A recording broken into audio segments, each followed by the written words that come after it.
everyone, it's me again, Happy Lou Vlog. So welcome back to my random vlogs. More power and keep safe everyone. So God bless. It's me again, Happy Lou Vlogs.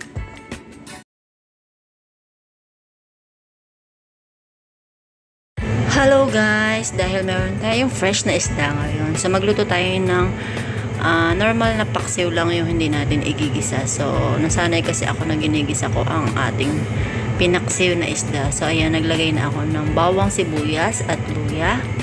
So pinakulo ko lang muna siya sa ating suka, purong suka, para maalis yung lansa. And hayaan lang natin maluto ng mabuti. And then nag-add lang ako ng asin, paminta, konting betchin, patis, and then asin, and then halos luto na rin yung ating suka. So mag-a-add ako ng isang basong suka ay tubig, or depende sa gusto niyong sabaw. So wala siyang gulay-gulay, as in purong isda lang na sabaw ba, konting maasim-asim na suka. So yun lang. So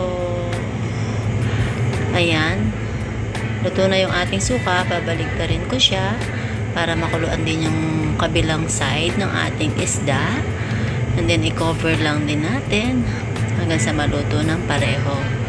So konti pa lang yung sabaw dahil purong suka pa lang siya guys. So naglagay din ako ng sugar para sa kontra alat ba. So maasim-asim na, medyo namis-namis ng konti. So dahil may kasama akong bagong opera, bawal ang maanghang, bawal ang medyo maalat. So saktong-sakto lang talaga. So ayan, nag-add na ako ng konting tubig, mga kalahating tasa, or tansyahin nyo na lang. And then sangkapin ulit ng natin. So ayan, kumukulo na guys. So halos luto na siya. So tatlo kami dahil tatlo din yung isda. So tigi-tigisa kami niyan. So yun lang guys, I hope na magustuhan nyo ang ating simpleng recipe ngayon.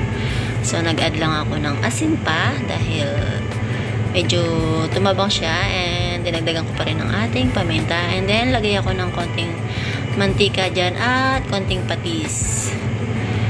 So kulo-kulo lang time, paininin natin ng konti yan. Nilagay ko na yung patis, so halos luto na. Masarap ito sa ating white rice. So I hope you like it guys. So yun lang, kainan na.